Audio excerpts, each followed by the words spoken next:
Oi, gente, tudo bem? Aqui quem fala é o Edu, estamos aqui no podcast da Blast You. É um prazer poder conversar com vocês.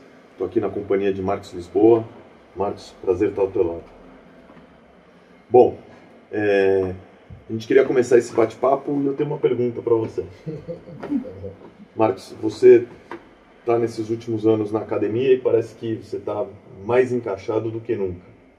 E talvez foi uma volta às suas origens, né? Porque você teve, enfim, seja no mestrado, seja no doutorado, enfim, uma presença acadêmica muito forte na tua vida, depois governo, depois um pouco de iniciativa privada. Conta um pouco dessa tua trajetória, do que você gostou mais e do que você não quer repetir. Edu, é curioso, né? Acho que com uns anos eu fui descobrindo que eu sou, do fundo, um servidor público. O tema da minha vida é o Brasil. Eu estou, sei lá, mais de 20 anos com o Samuel, pessoa, estudando o Brasil, tentando entender os nossos chilenos. E os últimos 7 anos, desde que eu vim para o INSPER, tem sido um período de muito prazer profissional, por poder voltar a esse debate, a essa discussão e a colaborar um pouco com o país. Ainda que tenha sido também um momento de muita frustração, né, com os grandes desafios que o país enfrenta. E na tua visão, a academia hoje, ela está exercendo o papel a pleno potencial que ela deveria, ou você acha que ela está devendo para a sociedade? Um momento difícil, Edu. Assim, por um lado, a academia, em economia em particular, mas também em administração, no Brasil, nunca foi tão vibrante. Nunca teve tantos pesquisadores publicando tão bem lá fora. Por outro lado, eu acho que boa parte da academia tem sido complacente com os problemas, né? Ela tem agido, infelizmente, como parte da elite que reclama quando seus interesses são prejudicados, mas que não olha o Brasil, né? Acho que a gente esperava mais da academia nesse momento tão difícil, né? Por exemplo, recentemente, proposta da reforma da Previdência, o silêncio da academia em enfrentar o problema, em propor alternativas, foi muito ruim para o país, né? Acho que ajudou a dificuldade. Mas, por outro lado, eu vejo um momento diferente no país.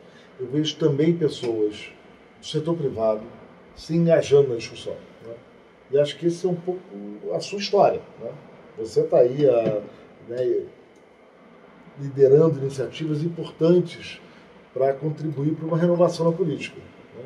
Acho que vale a pena você contar um pouquinho do que você tem feito. Tá legal. Bom, gente, acho que de um tempo para trás eu comecei a entender que se a gente não parasse de reclamar e a gente não fosse para ação, era impossível a gente desafiar o status quo. O status quo no Brasil, ele não está agradável, né? Acho que do Brasil, do mais rico ao mais pobre, acho que ninguém está muito satisfeito, ninguém está muito feliz. Ao mesmo tempo, quando a gente olha para a estrutura da política, o que a gente vê é um vácuo de liderança gigantesco, salvo honrosas exceções. E, ao mesmo tempo, a sociedade brasileira, nos últimos muitos anos, também se recusou a participar. Ela quis fazer a política do sofá. E quando a gente acha que isso está tendo algum impacto, na verdade não vai trazer impacto nenhum. Foi em cima disso que tomamos a decisão de criar o projeto do Renova BR, que é essencialmente uma instituição para preparar gente nova, honesta e competente para entrar na política. É a solução para tudo? Obviamente não. Mas certamente não renegar a política é parte da solução. A gente precisa entrar, a gente precisa participar e a gente precisa se envolver. E nesse sentido, acho que você também nos inspira, porque você está na academia, está numa função, mas você está no meio do debate. E a realidade é que no Brasil hoje o debate está muito pobre. Tem pouca gente falando, tem pouca gente debatendo, e o que a gente está se propondo a fazer também é trazer mais atenção, mais disposição para que esse debate possa avançar, porque sem isso fica difícil mesmo. Eu admiro muito o seu engajamento na política, mas deixa eu fazer uma modulação. Eu tenho muito respeito pela velha política, a política do diálogo, a política que chama a conversa.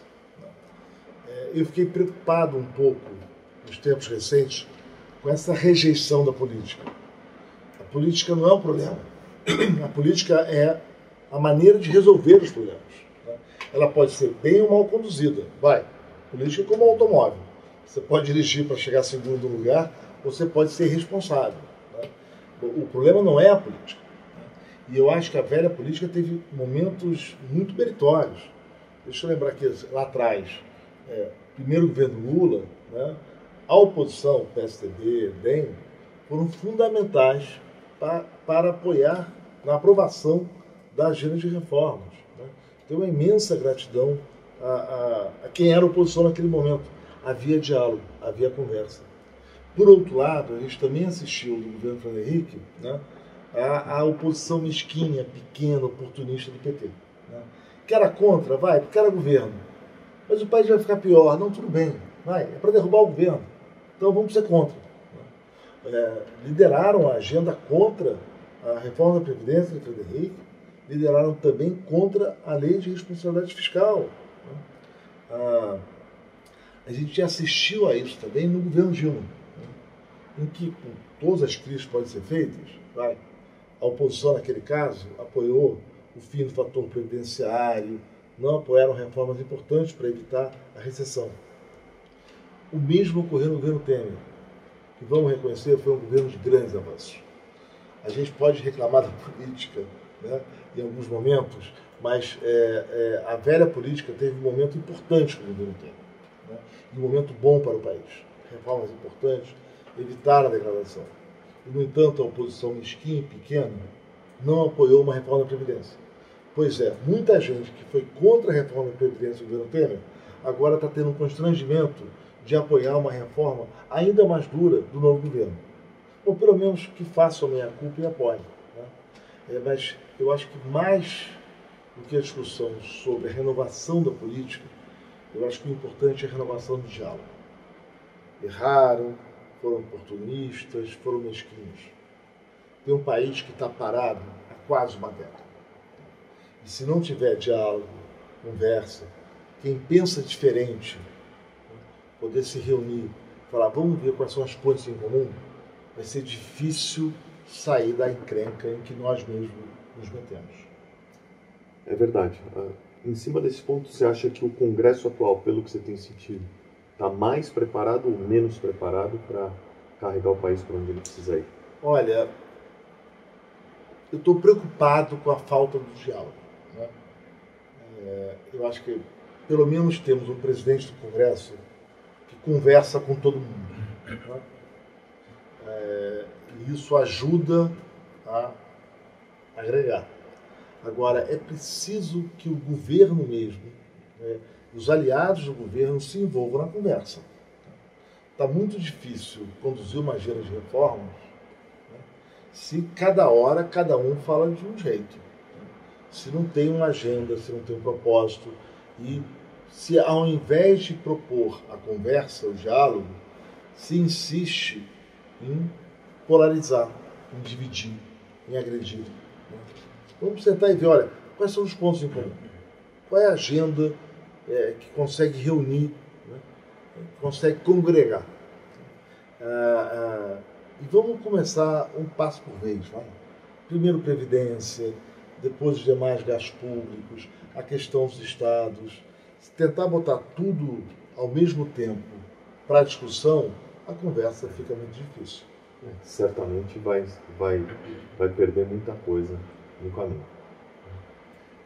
Nesse sentido, Marcos, vamos tentar dar uma mudada aqui, porque obviamente o assunto político a gente pode debater durante horas, mas como é que você está se sentindo empreendendo no ISPA? O ISPA é uma coisa tão diferente, né? Quer dizer, é uma instituição privada, sem fins lucrativos. Assim, eu tenho o melhor emprego do mundo, né? Eu faço parte do grupo que toca uma escola, né, cujo objetivo é formar gente bacana, né, empreendedores, envolvendo tecnologia, gestão. Né, o nosso mote é a técnica a serviço das pessoas. Entender os problemas e trazer a melhor técnica possível para ajudar a resolver. os problemas que afligem muitos. E uma escola que abraça a diversidade. A gente tem um programa de bolsa de estudos. Nosso objetivo é formar gente boa. Pode pagar a escola? Ótimo. Não pode? Vamos dar um jeito.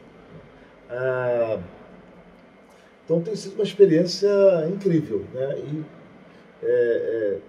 eu sempre me surpreendo com a quantidade de pessoas que estão dispostas a colaborar e apoiar e a trabalhar juntos nesse projeto. Te preocupa um pouco, eu não sei se a palavra é decadência, mas a letargia das universidades públicas e, ao mesmo tempo, a opção que uma parte da sociedade brasileira, ainda pequena, mas que tende a ser crescente, em buscar qualificação no exterior e que, eventualmente, essas cabeças não voltam? Olha, eu acho que a formação no exterior é ótima. Tá? A gente tem que buscar as melhores práticas lá fora. Melhor ainda quando voltam. Né? A Universidade Pública Brasileira tem grandes experiências. A gente tem toda a escola de saúde da USP, né? Departamento de física espalhados em vários lugares. Olha, Pernambuco, né? César, o IMPA no Rio, na matemática aplicada, sistemas dinâmicos. Eu acho que nós nos perdemos numa agenda meio corporativa, pequena, né? Nessa proliferação de universidades meio sem metas claras, meio sem objetivos mais bem definidos. Acho que, infelizmente, o imenso gasto que a gente teve na última década e meia no ensino superior, vamos combinar, não aumentou a produção de patentes, né? A pesquisa de ponta, algo de errado a gente fez aí. Mas eu acho que é preciso resgatar a Universidade Pública. É preciso resgatar um projeto de trazer a pesquisa acadêmica, a ciência, a serviço do país. Vamos falar de uma boa história. Pesquisa em águas profundas para a exploração de petróleo. Olha como uma empresa pública, a pesquisa acadêmica, né, a boa engenharia geraram resultados tão surpreendentes para o país. Né? A gente pode fazer mais disso. O caso da Embrapa. A soja não nasceu do Centro-Oeste. A soja nasceu da região temperada. O Midwest. E olha que sucesso foi. Olha o papel que a Embrapa teve nisso. Né? O desenvolvimento da produção de café no Cerrado Mineiro. O café nasceu na Arábia. Não era do Cerrado Mineiro. No entanto, o nosso café é de boa qualidade. Quer dizer, eu acho que é preciso resgatar um projeto que reúna a pesquisa acadêmica, os desafios do país. Né?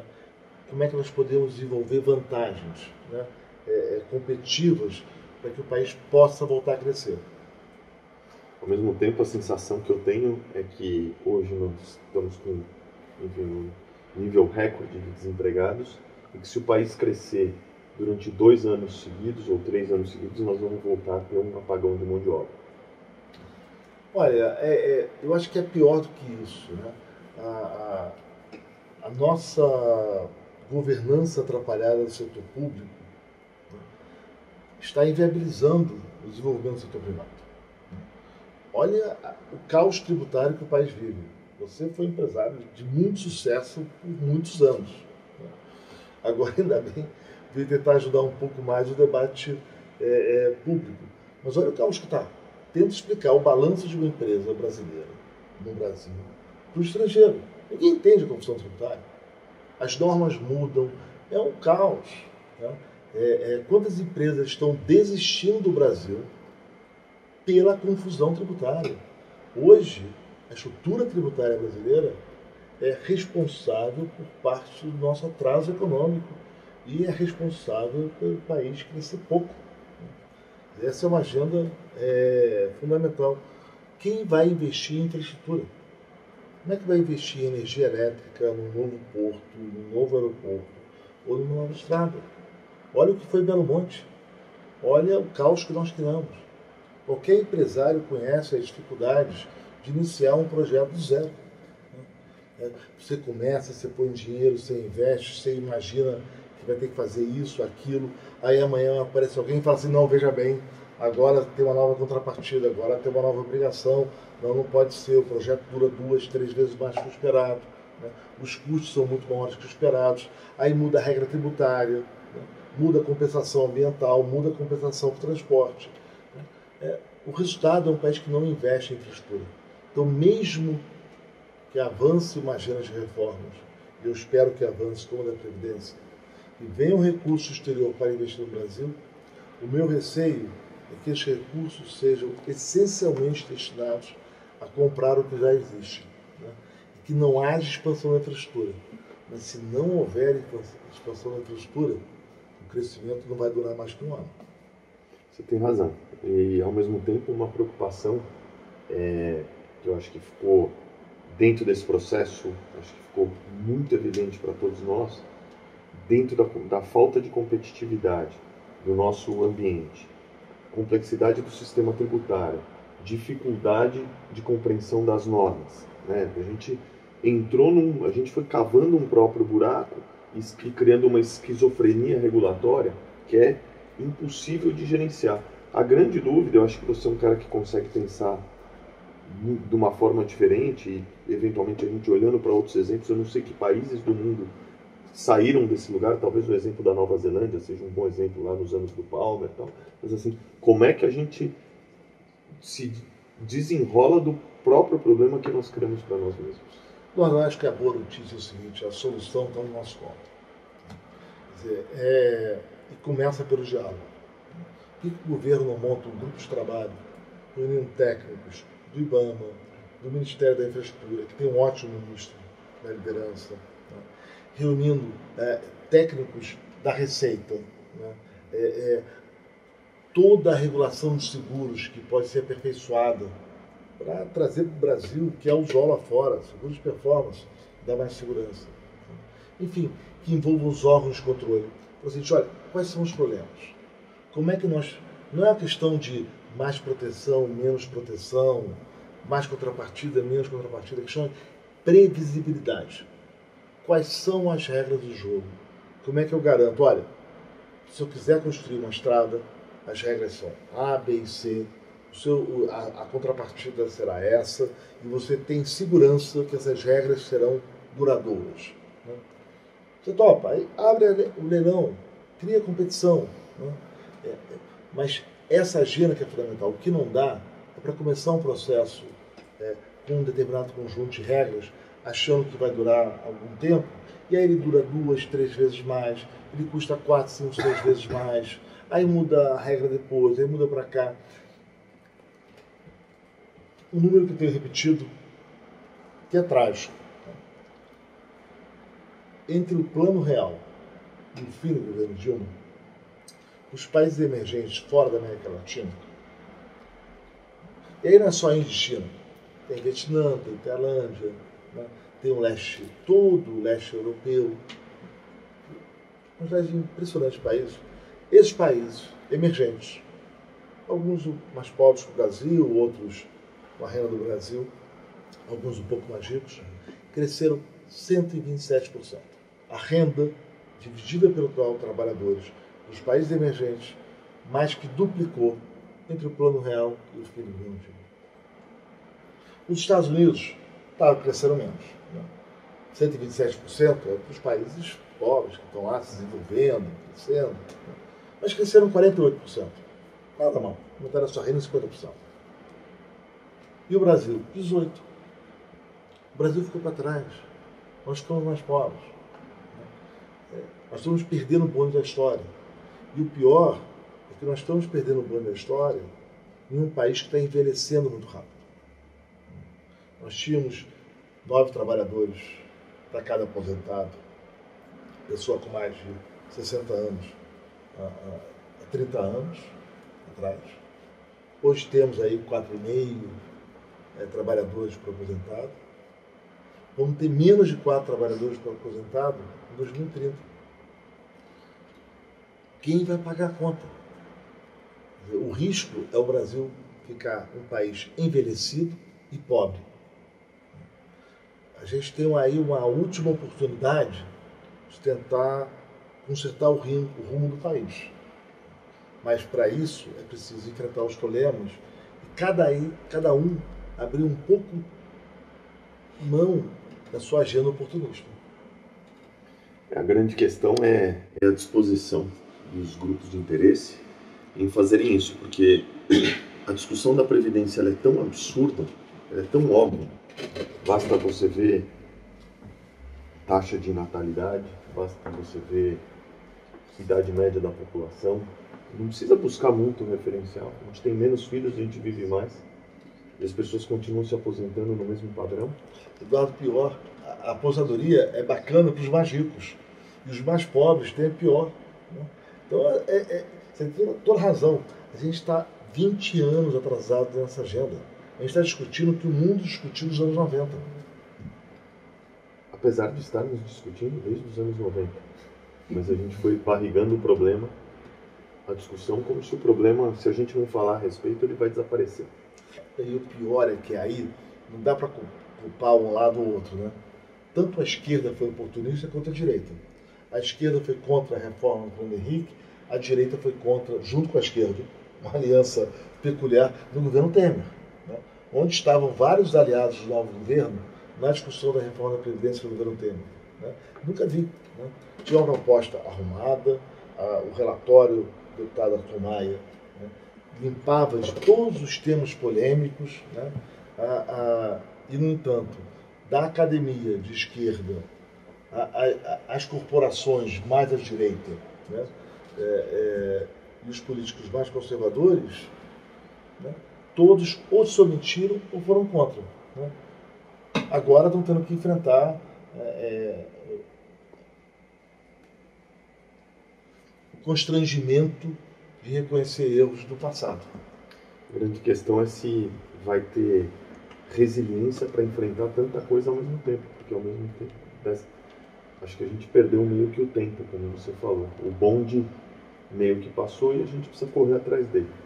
Olha, mas por outro lado, a gente está vendo aqui um governo que aparentemente reconhece as barbeiragens que cometeu, né, quando era deputado e lideranças do Senado ou da Câmara.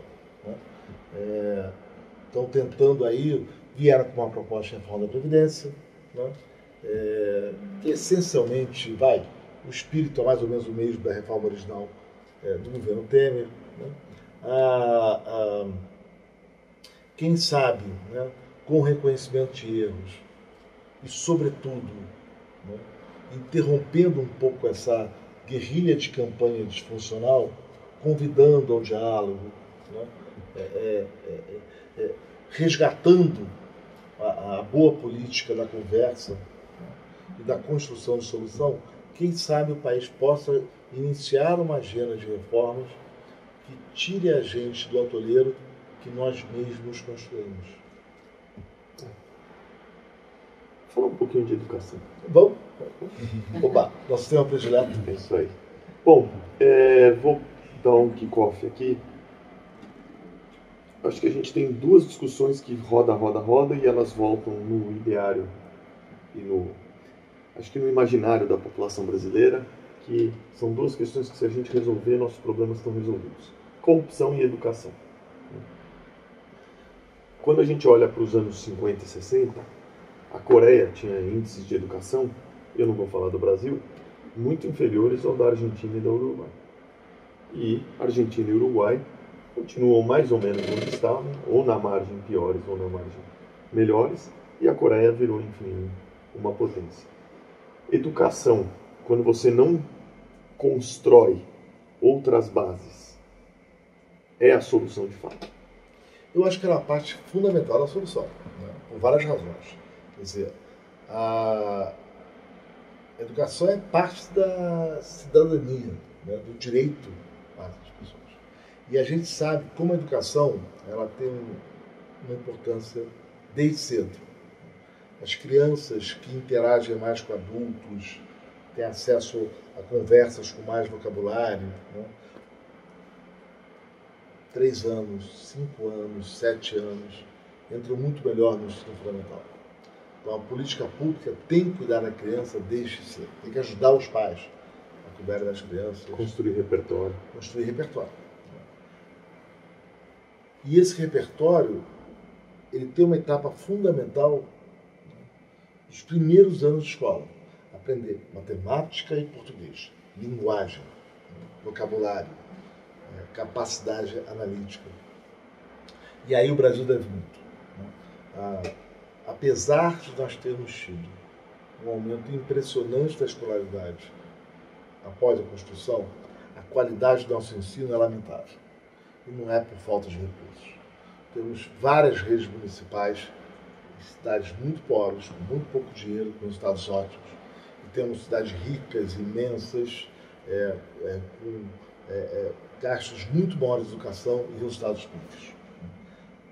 Falta aí sala de aula.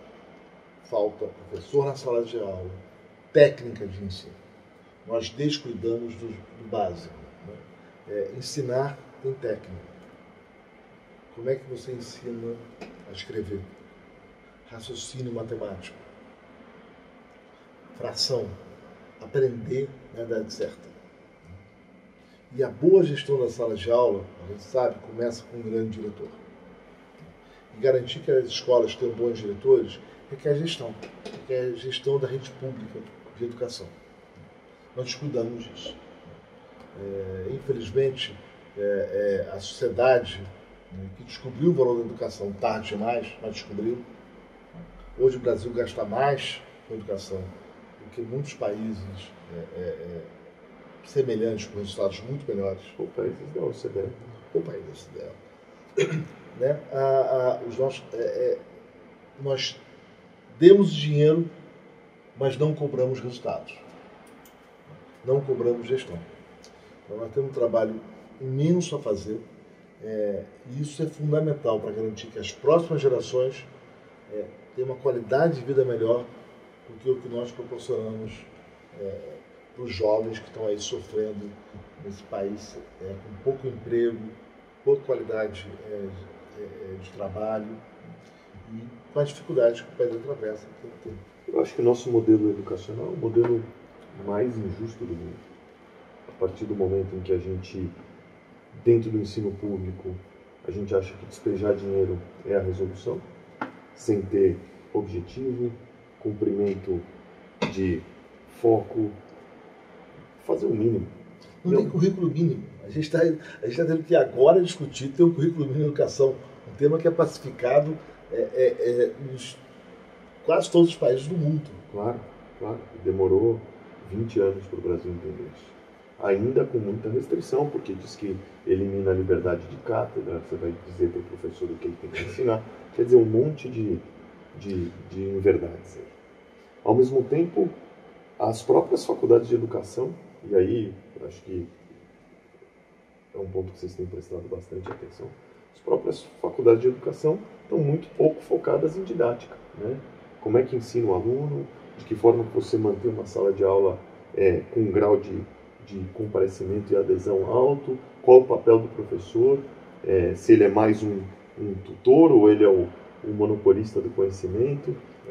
Pois é, como é que a gente vai se readaptar? Porque ao mesmo tempo, sendo o ensino público hoje, né, quem entrega educação para 85% das crianças e jovens brasileiros, como é que a gente muda, dado que ele está dentro do ensino, está dentro da estrutura do funcionalismo, que também sofre das mesmas questões de corporativismo, de falta de interesse em mudança, de uma restrição, de uma falta de abertura à transformação. Como é que a gente lida com isso? Olha, você tem razão. Acho que nós temos imensos desafios aí. Né? E esse não tem sido um debate fácil. Um debate que com frequência esbarra em interesses corporativos. Né? Mas eu acho que é possível começar um diálogo. Vamos criar... Quais são as prioridades? A prioridade é o aluno aprender. Vamos definir quais são os objetivos, né, comuns. Né? E que o aluno chegue no fim do ensino médio com conhecimento básico de português, de matemática, de algumas competências essenciais. Se nós começarmos pelo objetivo, né, agora vamos discutir os meios. Como é que eu chego lá? O que eu preciso fazer isso? Vamos trazer os dados, trazer as evidências. Tem muitas histórias ótimas. Eu acho que um pouco o que entristece no Brasil é que a gente sabe fazer direito. Né? Tem as experiências do Ceará no ensino fundamental, começaram em Sobral, são admiráveis. E não só no Ceará, você anda pelo Nordeste. Né? Pernambuco, Espírito Santo. Pernambuco, ensino médio. Né? Olha que transformação fantástica Pernambuco conseguiu no ensino médio. Boa notícia, é rápido. Olha o Espírito Santo. Olha o que o governo Paulo Arthur conseguiu fazer. Hoje o Espírito Santo é liderança dos indicadores de ensino no Brasil. O mesmo que fez Risolia no Rio de Janeiro, há cerca de uma década atrás. Né? Então, é fácil construir. Se tiver vontade, se tiver diálogo, se tiver gestão, se tiver metas claras. A má notícia também é fácil destruir. Olha o que houve no Rio de Janeiro nos últimos anos. Abandonaram indicadores de aprendizado, né? Sucumbiram à agenda corporativa. Pois é, o Estado retrocedeu em educação. Interessante isso até, que você falou da experiência de Pernambuco. Nós pegamos a metodologia da escola em tempo integral e levamos para a rede privada, né? Porque, enfim, achamos que o que existia no público era tão poderoso que a gente deveria levar para o privado. E foi uma experiência incrível, porque sabe quem foi o público que ficou mais encantado com o processo, né? Que é o processo de você definir o que é o seu projeto de vida, para onde você vai? Os professores. Os professores da rede privada em Pernambuco, da qual eu fazia parte, usufruíram muito disso, porque eles não tinham um projeto de vida para eles. E na medida em que eles apoiaram os alunos para construir esse projeto de vida, acho que caiu a ficha, pô, eu não tenho o meu. Isso criou acho que eles se sentiram professores e alunos ao mesmo tempo, e foi, enfim, uma experiência incrível. Realmente, Pernambuco, liderado lá pelo Kise do ginásio pernambucano, é uma experiência para ser replicada. Ao mesmo tempo, ela está completamente ancorada na permanência do aluno na escola, durante um período mais longo, e no professor de dedicação integral. Quer dizer, o professor não tem 2, 3 empregos, ele está absolutamente dedicado àquela instituição, o que tende também a fazer com que o processo seja contínuo, que ele não tenha essas interrupções, e ao mesmo tempo que a gente consiga trabalhar para eliminar o problema de absenteísmo, que é um baita de um problema. Tem um monte de escola no Brasil onde o professor se ancora na licença médica, às vezes pode ter um problema ou não, mas tem muita escola onde o professor não vai. Problema. Olha, você pegou um ponto fundamental. Acho que, em primeiro lugar, tem que parar com essa demonização privado versus público. O privado pode ser ótimo, pode não ser. O público também pode ser ótimo e pode não ser. Quer dizer, boas regras, clareza da diretriz, da missão, incentivos adequados fazem toda a diferença. Nós temos experiências incríveis no setor privado e também temos no setor público. O setor público brasileiro conseguiu construir escolas do fundamental, a pesquisa de fronteira espetaculares. E tem muita gente bacana que quer fazer a coisa boa, que tem orgulho do que faz, que quer construir, que quer aprender, que quer participar. O problema é quando as regras beneficiam o oportunismo. A regra beneficia aquele que não quer trabalhar muito. Vai? Você cria um banco que, olha, você pode faltar tantos dias na sala de aula, não é problema. Tem tantos dias de direito que você não vai dar aula. Mas como é que é isso? Não pode. Você tem que dar aula, tem que trabalhar. O aluno não pode ficar sem você. Você não pode chegar atrasado na sala de aula. Isso não pode ser um direito. Atrasar, faltar, não trabalhar.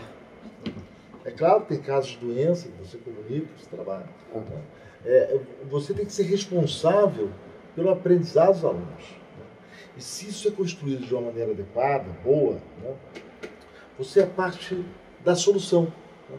Olha, não tem nada mais gratificante. Você cuidou de escolas, eu cuido de uma escola. Porque você vê essa garotada que chega jovem, meio crianças ali, virar adultos, e adultos bacana, com valores bons, e querem devolver para a comunidade, que tem prazer em trabalhar em equipe, que tem prazer em resolver o problema do outro, que tem um olhar generoso com a vida. É a melhor coisa estar numa escola. Você vê essas crianças crescendo, né, se desenvolvendo. Mas para isso é preciso ter regras, né, instituições que valorizem o professor que gosta de ensinar. Não a política corporativista do andar no acostamento que parece dominar o nosso país. Você acha que a educação, você tem vontade de escalar? Você tem um grupo pequeno que você atende, não é tão pequeno mais, mas não dá vontade de bater em mais gente? Olha, eu acho que cada um tem a sua competência, né?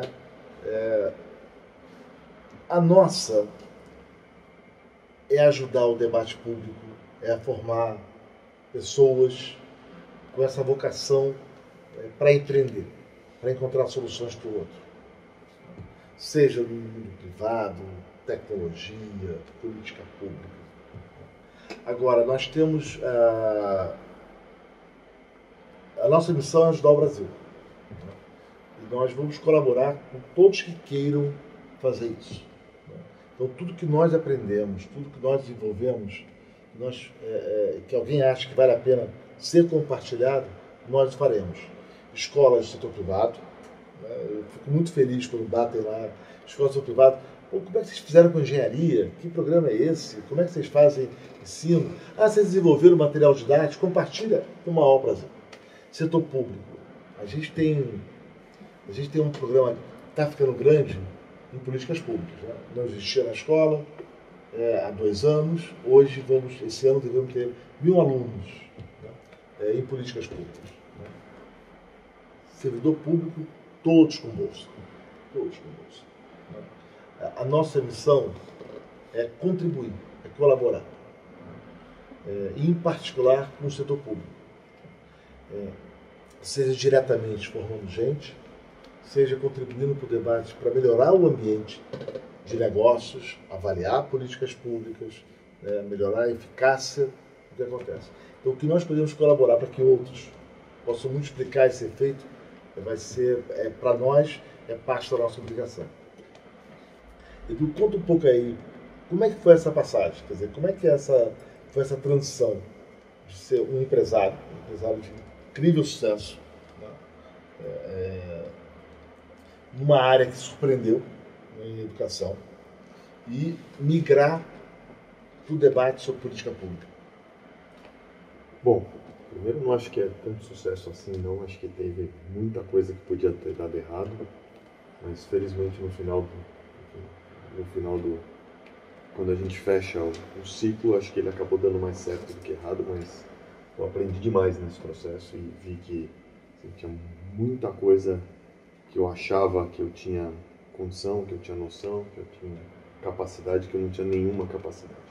Ao mesmo tempo, acho que o grande aprendizado foi ver o quanto é complexo liderar uma organização com tanta gente. Eu passei a ter um respeito muito maior pelos CEOs de companhia, coisa que antes, como membro de conselho, como alguém que olhava as empresas mais de longe, eu achava que o trabalho deles era importante, mas eu achava que o conselho tinha um papel importante também, mas na verdade quem está tocando o barco lá no dia a dia merece que a gente tire o chapéu, porque não é fácil, ainda mais num país como o Brasil, onde você tem... Quantos funcionários você tinha? 6.500. Quantos alunos? Entre material de sistema de ensino, livro didático, escolas próprias, mais ou menos 1.800.000. É bastante coisa. Então, acho que o que a gente conseguiu entender nesse processo foi que, primeiro, assim, tocar uma companhia dentro de um setor tão importante no Brasil já era uma grande responsabilidade. Ao mesmo tempo, acho que eu consegui contar com um time que esteve do meu lado e me ajudou muito para fazer com que o trabalho avançasse. E E acho que nunca na minha vida tinha ficado tão claro quanto a construção de time, ter tanta gente boa na mesma direção, faz uma baita de uma diferença. Como é que você arrumava a cultura da equipe? Tinha uma missão clara, tinha uma diretriz clara? Tinha um propósito muito claro, que era de transformar a educação do Brasil nos próximos 100 anos. Obviamente era um propósito de permanência, mas ao mesmo tempo eu tinha que lidar com a dicotomia de estar numa companhia cujo principal acionista era um acionista financeiro, né? Então como é que você equilibra a visão de longo prazo com uma realidade de que você tem um investidor que também tem objetivos financeiros, tem objetivos de legado, mas você tem que equilibrar essas duas coisas. E essa talvez foi a questão mais difícil, porque você tem que ter uma visão muito altiva do que você quer para o futuro, mas ao mesmo tempo tem um compromisso de resultado, de objetivo, das coisas que você tem que cumprir. E na verdade eu acho que a partir do momento que você entende isso, isso deixa de ser um dilema. Quer dizer, você não precisa abrir mão de resultado para construir uma companhia muito potente, para fazer o bem para a sociedade. Posso dar uma visão um pouco diferente? Pode. Eu acho que o dilema é ótimo. Eu acho que o dilema existe e ele é bom. Ter alguém que está falando, olha, tem que ser sustentável, cadê o resultado? Né? Aqui, o resultado financeiro. Por outro lado, tem um grupo que fala, não, mas eu estou querendo investir para o futuro. Exato. Né? E eu acho que a tensão do dilema, né, faz a gente ficar alerta dos desafios. E no fundo, o dilema bem utilizado, bem aproveitado, bem gerido, ele vira uma oportunidade de crescimento muito mais robusto. Eu concordo. Eu acho que... Mas você tem que estar com um pé em cada canal, em determinados momentos, porque eu acho que essa tensão ela é de fato positiva. Ela me ajudou, porque você não consegue... Uma companhia num país como o Brasil, onde a gente tem uma visão mais curto-prazista pelo ecossistema, ela faz com que você sobreviva, né? Você traz um instinto de sobrevivência, por outro lado, inserido num contexto de transformação. Muita gente me pergunta qual foi a coisa mais legal que a gente fez lá na Somos. Obviamente, além da construção do time, da construção da cultura, foi trabalhar com o governo para a mudança do livro do professor, do programa do livro didático. Isso foi a coisa mais legal que a gente fez. Mudar o manual do professor para que ele consiga dar uma aula melhor, sugerir atividades, banco de questões, facilitar a vida dele para que ele, no final, consiga dar uma aula melhor e para aquele aluno de escola pública, que é o aluno que está usando aquele material, consiga progredir mais rapidamente. Então essa foi a coisa que me deixou mais feliz e que não teve resultado financeiro nenhum. Pelo contrário, acho que teve um resultado financeiro na ponta inversa. Então, muito dessa transição, eu acho que ela veio vindo de uma forma natural. Mas a realidade é que, quando eu era mais novo, né, eu sempre gostei de política, era uma coisa que eu tinha vontade de me dedicar. Minha mãe foi fundadora do PT, então sempre tive uma vinculação, né, participou do grupo, né, fui em muitos comícios do PT quando eu era mais novo, e era uma família politizada acima da média. E eu olhava para isso e falava, bom, um caminho de transformação através da política, se a gente quer fazer, enfim, as mudanças que o país precisa. Só que a política era uma porta fechada, ela era impossível de acessar. E ao mesmo tempo, desde 2013, a gente via que tinha uma galerinha que estava a fim de entrar na política, mas a porta continuava fechada. Então, muito da ideia de entrar no debate de política pública e apoiar as pessoas que estavam ligadas à política vamos tentar abrir essa porta. Se essa porta continuar fechada, a gente não vai conseguir reciclar. E a quantidade de gente que a gente precisa trazer para perto da política, as pessoas precisam perder o nojo da política. Elas precisam entender que ela é importante. Tem a ver com o que você estava falando antes, sabe? As pessoas precisam se envolver. Elas precisam tratar como se o problema fosse delas. Mas se a gente não abrir, não colocasse luz nessa porta, fica muito difícil. E eu, de uma certa forma, vivi isso. Porque eu, num determinado momento, falei, vou me filiar a um partido e vou fazer militância. Impossível fazer isso de um jeito cartesiano, objetivo. Porque alguém vai pegar e vai falar, vem aqui, meu amigo, você vai virar meu assessor, vai virar meu funcionário. E, enfim, não ter um caminho que seja um caminho claro. E foi nessa direção que eu resolvi me meter. Falei, bom, vamos abrir esse caminho. Se a gente abrir essa porteira, Se passar um boi, passa uma boiada e aí a gente passa a ter mais gente interessada. Obviamente não passa só ter gente interessada. Você tem que trazer gente que está afim e ao mesmo tempo fazer um trabalho de acompanhamento para que elas caminhem na direção correta. É engraçado, eu queria voltar ao tema que você falou antes, para não perder só o fio da meada. É a importância do gestor. A gestão e na política pública, antes de voltar à política, né, a importância que tem saber o gestor, quem está com a mão na massa. Qual é o problema do diretor de escola? Qual é o problema do superintendente? Qual é o problema do professor? Eu fico preocupado quando no debate sobre política pública nós nos perdemos com grandes teses, grandes confrontos sobre temas que parecem que dividem o mundo e não muda a vida de ninguém. Discutir maioridade penal. 18, 17 ou 19. Alguém acha que de fato o país vai mudar dramaticamente com isso? Vira um tema que polariza as pessoas e paralisa a política pública. Agora vem cá, como é que é a jornada de trabalho do policial militar do Rio de Janeiro? Você sabe quanto é? Sabe quantas horas ele trabalha e descansa? 24 e 48. No Rio não. Não? No Rio é 72 que ele descansa. Você consegue imaginar um policial militar 24 horas na rua? Não existe. A polícia militar é ostensiva, está na rua. 24 horas de jornada de trabalho, como é que é isso? Para de pé? Né? Como é que é nos outros estados? Né? Como é que é o regime de promoção da polícia militar? Como é que é o regime de promoção dos professores? Como é que é a avaliação do desempenho? Quer dizer, você descuida dos detalhes que fazem toda a diferença. E aí se perde naquela tese que anima o botequim da elite, que fala muito porque pensa pouco. Como você, eu cada dia mais interessado no gestor. Quem vai lá, olha o problema no detalhe, resolve, né? Conhece o tema, aprender os problemas efetivos. Tem escola que não funciona porque não tem cadeira, porque não tem merenda. Não vem com tese sobre grandes temas pedagógicos, que não é o caso. Então, eu só não queria perder esse fio, porque eu acho que isso é fundamental. Mexer no livro didático faz a maior diferença. Voltando para a política, acho que é a mesma coisa. Né? Eu acho que a política é o Brasil. A gente pode ir para o Congresso e tem lá os temas, tem personagens que não compartilham os nossos valores, eventualmente. Aquilo é o Brasil. O Brasil é complexo. Eu sou daquela geração que você andava e via as pessoas andando no acostamento. Quer dizer, o cidadão privado joga lixo na rua, né? Está na informalidade, não paga imposto, né? Opta por CPJ trabalhando como assalariado para pagar menos imposto. E vai reclamar da política que faz a mesma coisa? Né? Quer dizer, o Brasil é um país atrapalhado. Né? Nós aceitamos essas regras confusas em que ser oportunista não é um grande problema. Aí eu vou entrar com ação.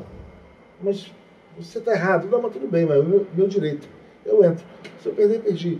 Né? A gente acha isso razoável. Né? Olha o volume de ações trabalhistas, cíveis, né? O contencioso tributário. E às vezes o oportunismo está no governo. Também vai mudando a regra para se beneficiar. Quer dizer, eu acho que tem uma discussão mais profunda que vamos começar a defender regras, né? Que sejam republicanas, sem oportunismo. Né? Isso vai para além da política.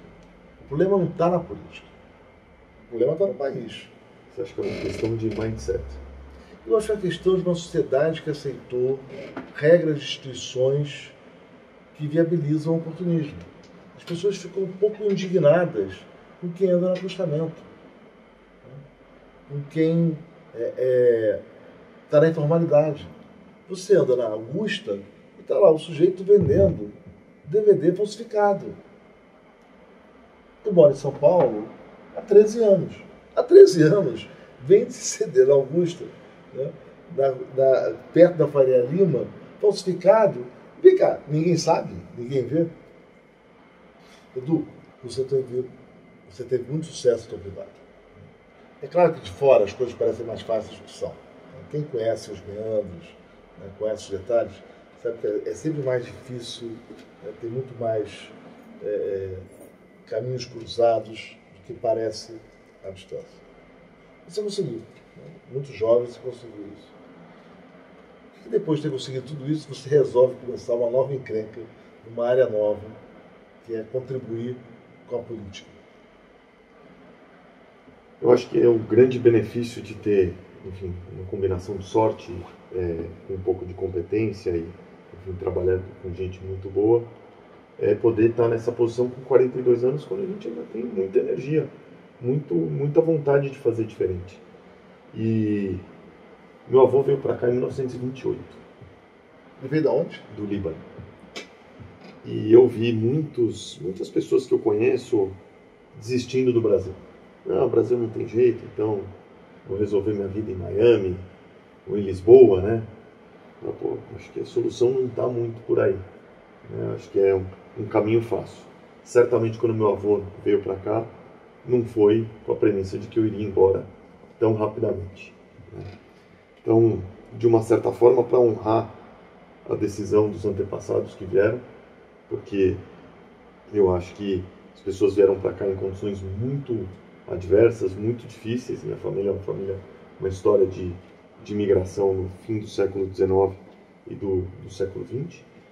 E entender que, pô, as minhas raízes estão aqui, esse é o país que eu nasci, é o país onde eu me sinto em casa, com todos os problemas e todas as qualidades que nós temos, e que pelos 3 filhos que eu tenho, por toda a parte de entender que eu faço parte dessa sociedade, se eu tenho energia, se eu tenho capital para conseguir me dedicar a isso, se eu não estou no limiar da subsistência, que é o meu caso, graças a Deus, eu tenho que me colocar a serviço da sociedade para apoiar. E para mim isso não é uma reflexão difícil de ter, porque eu acho, Marcos, que assim, quando você tem estabilidade econômica, o dinheiro tem que servir para te libertar, não é para te prender, para você ficar refém dos mesmos hábitos ou, enfim, de um estilo de vida que não te leva a lugar nenhum. Eu me conecto com a realização, com o impacto, em ajudar a produzir a transformação. E esse país é o melhor, traz as melhores oportunidades de transformação do mundo. Se eu morasse na Suíça, provavelmente não teria muita coisa para fazer. Ou na Holanda, né? Aqui a gente tem uma pista tão grande de coisas para mudar e, na verdade, é isso que me motiva. A gente conseguir fazer coisas grandes com impacto e que a gente consegue ver a reverberação desse impacto.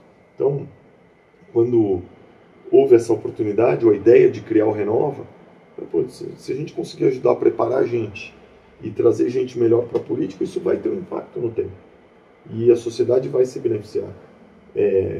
Se a gente conseguir fazer isso em maior escala, melhor ainda. Se a gente conseguir fazer como fizemos, trazer deputados e senadores eleitos para a sala de aula, para eles entenderem o que eles têm que fazer e ao mesmo tempo conseguirem cumprir um melhor papel, a sociedade se beneficia com isso. E eu sou parte dessa sociedade, eu não estou à margem dela. Então, é isso que, na verdade, me motiva, conseguir fazer parte dessa sociedade e colocando o que eu tenho de melhor, de disposição, de tempo e de energia, para que o Brasil possa ser um país melhor para os meus filhos e netos, mas também para os filhos e netos de tantas outras pessoas que estão aí. Eu acho admirável, eu vejo esse engajamento cada vez maior de muita gente. Gostaria de ter toda essa clareza de raciocínio. No meu caso, o Brasil é uma coisa meio instintiva. Né? Às vezes eu me pergunto, né? Ou me pergunto por que eu me envolvo tanto com o debate. Eu não sei dizer, eu só não sei ser diferente do que eu sou. Mas eu achei muito. Você resgatar a imigração do seu avô, né? O Brasil ser um país de imigrantes, faz a diferença. E eu acho que a gente aproveita pouco a riqueza da divergência. A vantagem de ser mais velho que você, ou pelo menos, eu aprendi a lidar com os meus defeitos. E a melhor maneira que eu aprendi a lidar com os meus defeitos convivendo com quem é diferente de mim. Eu tenho um grupo na escola, as pessoas são muito diferentes de mim. Cada um dá conflitos imensos. É ótimo. Todo mundo alinhado com um destino, uma diretriz. Mas as personalidades diferentes, os valores, as histórias de vida, isso ajuda a escola a crescer. Ele está sempre conversando, está sempre discutindo, está sempre divergindo. Nunca do fim, mas sempre do meio da forma. Isso me ajuda muito. O Brasil teve essa riqueza da imigração. São Paulo, todo o sucesso de São Paulo durante grande parte do século XX é o resultado da diferença da imigração. Eu acho que a gente perdeu um pouco dos valores. A gente precisa resgatar esses valores. Primeiro, voltar a crescer um país aberto. É tão bom ser global, trazer gente de fora, gente que pensa diferente da gente. E a gente perdeu isso na política. Trazer quem pensa diferente. A diferença é boa. A diferença, quando o norte é comum, ela ajuda a construir soluções, a entender o outro. O outro, para a gente pensar diferente. É tão fácil cair no equívoco do auto-engano.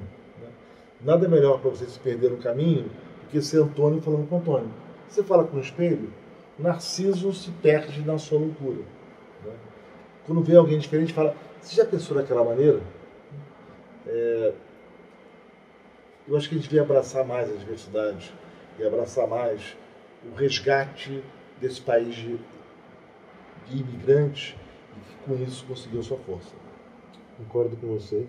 Acho que a gente está se perdendo nos espelhos.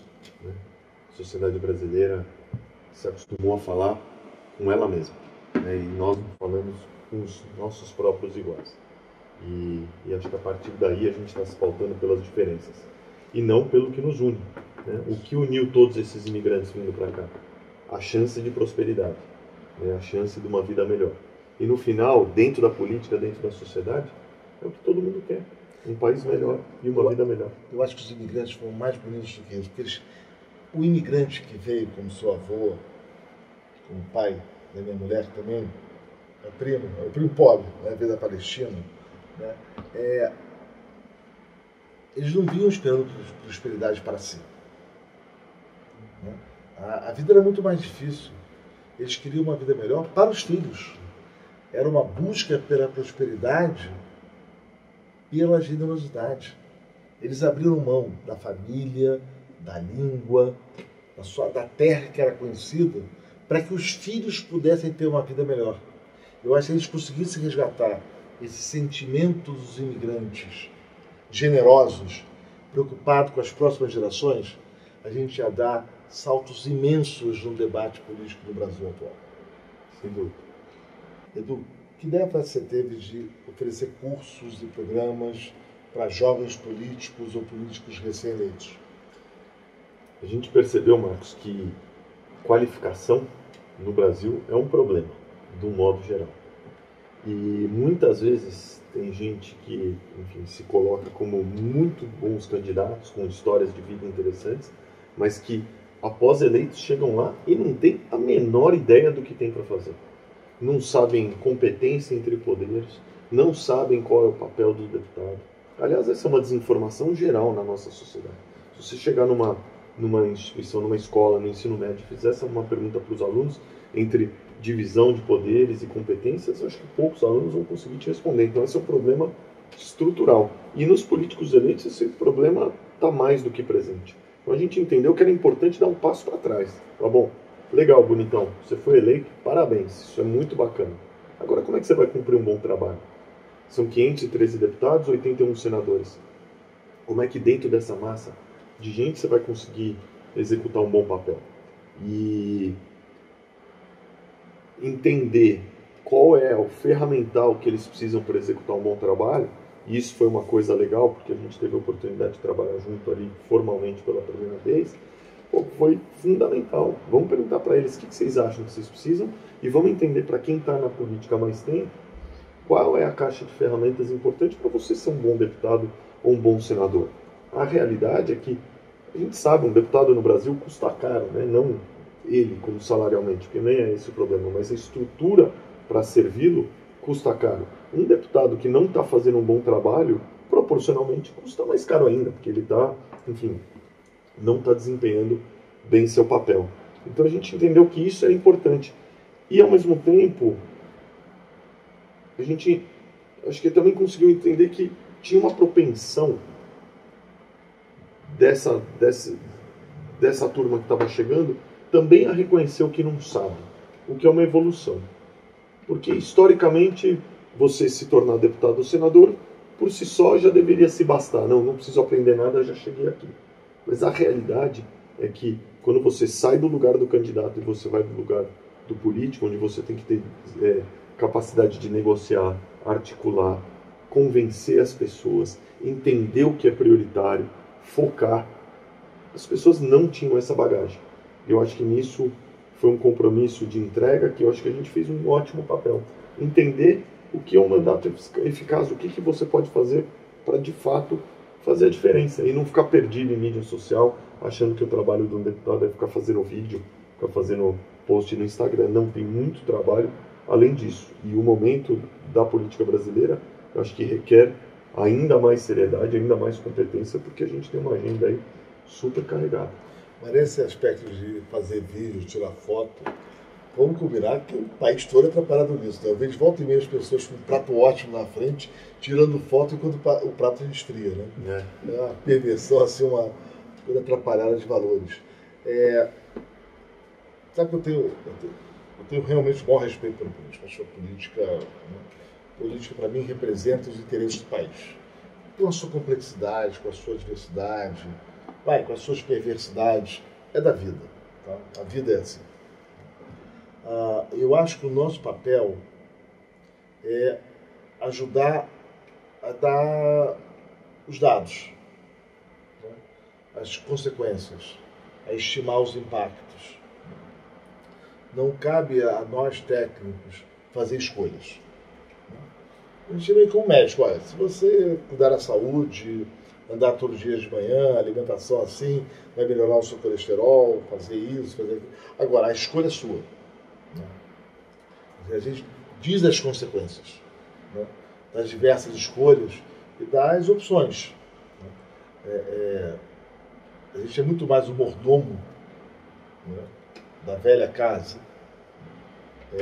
do que o morador. Eu às vezes fico preocupado quando eu vejo os técnicos querendo dizer o que é melhor para esse país. Aí está tudo torto. Né? O que é melhor é uma questão de escolhas, de preferências. E esse é o ramo da política. Mas eu acho que levar a técnica, ajudar a técnica a estar disponível à política, eu acho que é fundamental. Eu acho que essa é a nossa missão. E na medida em que a gente consegue, pelo menos informar, olha, você acha que está subindo a escada? Pois é, você está indo para baixo. A gente ajuda a evitar os equívocos mais óbvios. Estou 100% de acordo contigo. Acho que esse é o trabalho. E é o trabalho que eu espero que a gente possa fazer mais. Que é oferecer repertório, oferecer dado, para que melhores decisões possam ser tomadas, pelo menos mais conscientes. Mas aí eu acho que também tem um trabalho grande com os técnicos públicos, os servidores públicos. Todos os políticos têm a estrutura técnica ao redor. Quanto mais nós ajudarmos a formar técnicos, né, a levar os dados. Né, e aí tem um trabalho importante do acesso aos dados, do acesso à informação. Né. A gente olha às vezes o debate público e você vê números, assim, quanto tempo nós ficamos discutindo se havia ou não um problema na Previdência Social. Né. É inacreditável. Né. O mundo já feito reformas, todo mundo é diferente do Brasil, né. O Brasil ficou para trás, os números crescem astronomicamente, 50 bilhões de reais por ano a mais de despesa recorrentemente. E, no entanto, não, acho que não tem um problema na Previdência. Eu acho que quanto mais, para além da informação, para além dos dados, ajudar a que as pessoas passem criticamente a buscar a informação. Não cair no auto-engano, né, da informação que conforta o que agrada o seu interesse. Mas será que é verdadeiro? Criar esse espírito crítico Eu acho que isso é muito útil. Marcos, como é que você se atualiza? Então, eu não sei muito bem. O que eu faço na vida é ler. Né? Eu gosto de ler. Eu gosto de ler e gosto de escrever.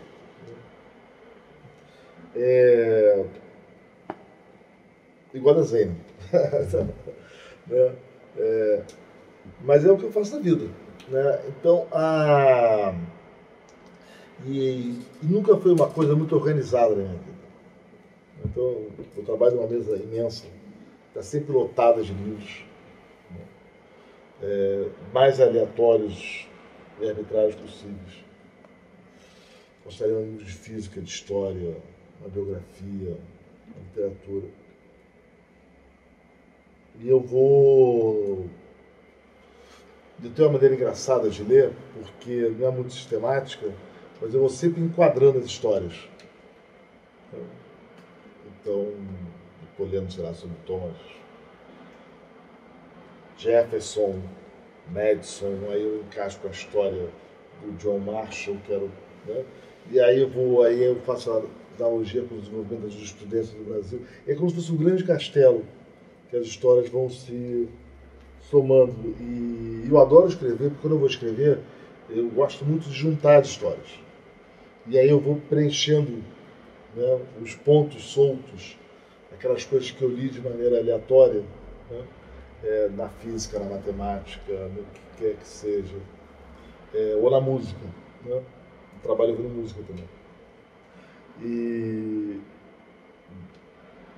E assim vai. Não sei muito como dizer além disso. Qual é a sua curiosidade? Como as pessoas vivem? Fala mais. Explica mais. O que você busca saber? O porquê das coisas. Quando, por exemplo, você está andando em Veneza e você vê aquelas casas que têm 600, 700 anos. Você vê uma família lá dentro. Por que esses caras foram parar ali? Da onde eles vieram? Há quanto tempo eles estão lá? Essas são as coisas que mais me fascinam. Por que os países tomaram as formas que eles têm? Por que as sociedades se comportam de uma determinada forma? Por que o liberalismo foi a doutrina dominante nos últimos 200 anos? Por que antes você tinha outras visões de mundo que prevaleciam? Essa é o que eu mais gosto de entender e estudar. E onde eu gasto mais do meu tempo. Entender os porquês. Porque, na minha opinião, ao entender os porquês, me ajuda a refletir um pouco sobre quais caminhos, a partir desse lugar, que a gente deveria percorrer e trilhar. E me dá um pouco mais de segurança sobre quais apostas fazer e quais apostas não fazer. É divertido isso, né? Porque a gente é muito complementar. Né? Você quer entender a razão das coisas. Eu nunca achei que era possível entender a razão das coisas, sempre fui cético. Eu gosto de encaixar as histórias. Eu gosto de achar tem um conto de Borges, no fim da vida, que ele fala do filho de Ariadne, né? É o filho que Teseu usou no Minotauro, né? Recontar a história. Eu acho que a minha vida é sempre tentar entender cadê o fio de Ariadne? Como é que eu invento um fio que une as histórias? Jamais quis entender o porquê. É curioso, porque não é um tema. Ao mesmo tempo... Mas jamais é forte, assim, mas não é o que me motiva. É curioso, então somos complementares. É isso mesmo, é isso mesmo. Eu sou um contador de histórias, você é um realizador. Você tira, né? Eu gosto de contar histórias, adoro contar histórias.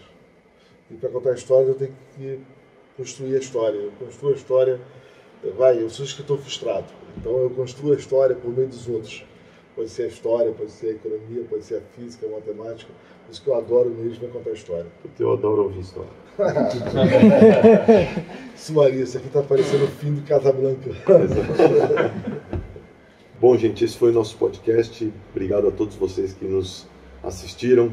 Espero que tenham gostado. Marcos, gostei muito. Obrigado aí pelo papo e pela troca. Sempre um prazer estar com você.